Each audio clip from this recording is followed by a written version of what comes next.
Hello everyone, hope you're doing well. Today we are back on the dev server for updates direct hit, and it's time to have a look at the helicopters that are going to be coming to the game. Now there is only one helicopter that is planned, but also there's a bunch of them that are getting detailed cockpits, and I think generally it's actually a good idea to have a look at them, just because of the fact that they do look really nice. It's kind of as simple as that. So the first one that is getting a detailed cockpit is the AH-1F for the Americans. You can see here what the cockpit looks like. Let's just get this thing up in the air.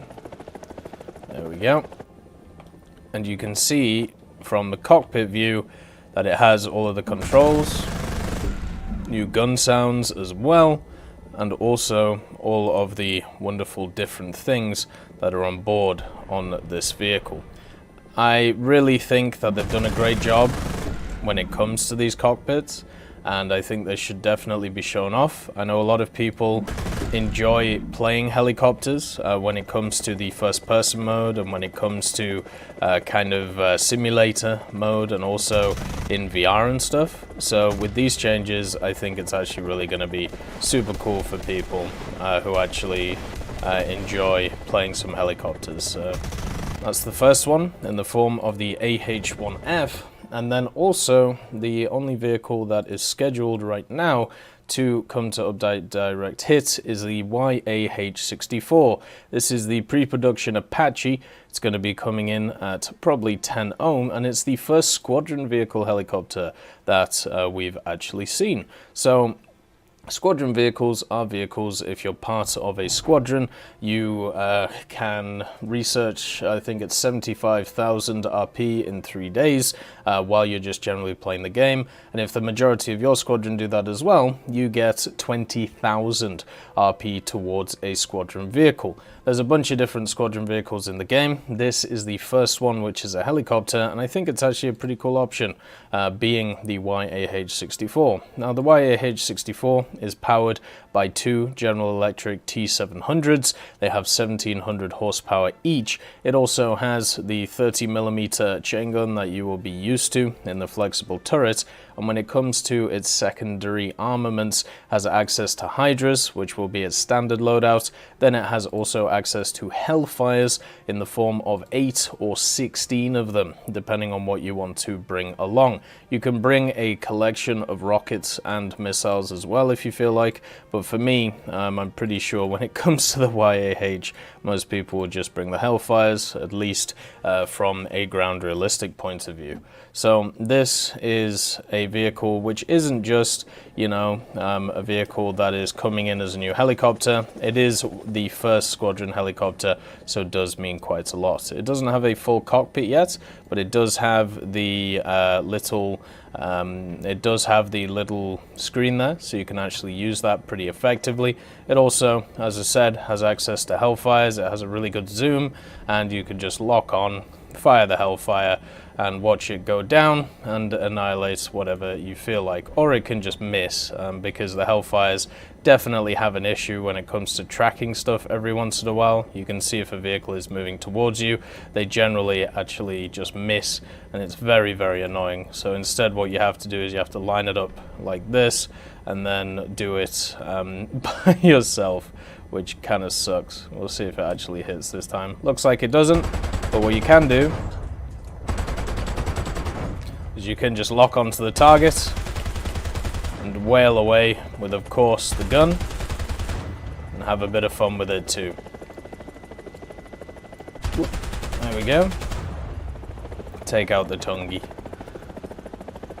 So you have a lot of the functions that Apaches have access to in general. Obviously this being the pre-production one, so you have access to all of the nice little aimer things when it comes to the guns. Also the switching of targets and all of that good stuff, which it does sometimes automatically, and the Hellfires as well, and all of the wonderful modes. You don't get MVDs, whoops, you don't get MVDs, you don't get access to thermals or anything like that, but you do get access to some pretty formidable weaponry, which should be quite nice. There we go. I highly doubt this is going to hit, but we can give it a go and see what happens. Let's just fire a few of them. Why not? God damn.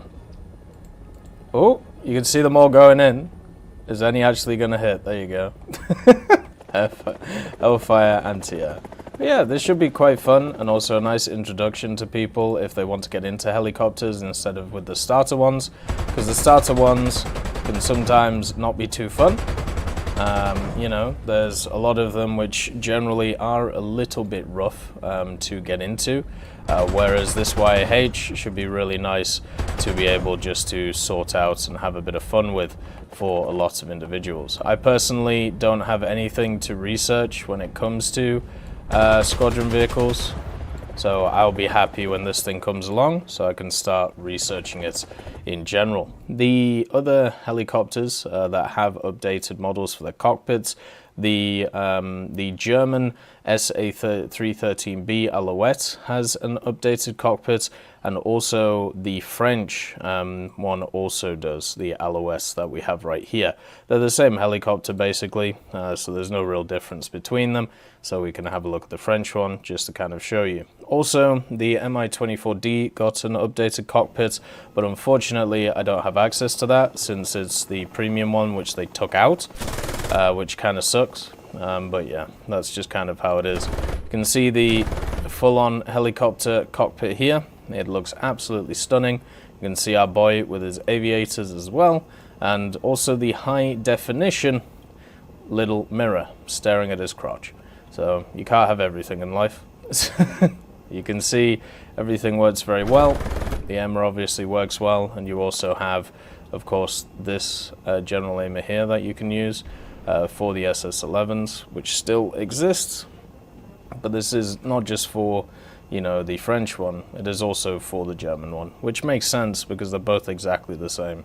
The only thing that may be different is certain language areas for the machine, but I don't think it should be that different. It should be pretty much the same overall. So it's really nice to see it. And I'm really happy that they've added this nice cockpit in, even with the chairs in the back, which is lovely. So the last one, which they've also updated, so obviously, as I said, the Mi-24 one they've updated. Unfortunately, I can't show you that one because, well, I don't have access to it. But the Italians have not got any upgraded ones. The Japanese do. So the H1S early, the H1S, and also the Kisarazu are getting fully detailed cockpits as well. So if you're interested in these aircraft at all, then you can get access to them. Obviously the Kisarazu has access to flares, which is pretty nice, and it's very similar cockpit to the AH-1F that we've seen right here. The major difference is, of course, the fact that you have the Japanese camouflage on the wonderful look here. And then, of course, you have flares in this thing, which is pretty nice, if I can actually get them to work. I'm guessing they don't feel like it today. Oh well, it is how it is. But yeah, so detailed cockpits all around for a bunch of helicopters. The YAH-64 as well as a squadron vehicle. It's one that we've been looking forward to for a long time because of the fact that it's been in the files or just been spotted around for a while. It's nice to see it is finally added to the game in some kind of meaningful way. So if you're interested in either helicopter sim, or if you're interested in just cool helicopters in general and being inside of them and having a good time, then this is a great update for you, because you get to enjoy some of the helicopters. Whoop, there we go. But anyway, that is it for helicopters in this update, at least so far. They may add some more stuff in the future, and also some mechanical stuff. We'll have to see. I hope you all have a wonderful day, and I'll see you next time. I'd like to thank BRFC, Swollen Ostrich, Teddy, John Ryman, Universe, Conte Baraka, Eugens Terry, Ambrosius McClellan, Daniel Stanton, Martinez, B. Young, Lafouche, Barine, and Samuel Schlick for supporting the channel.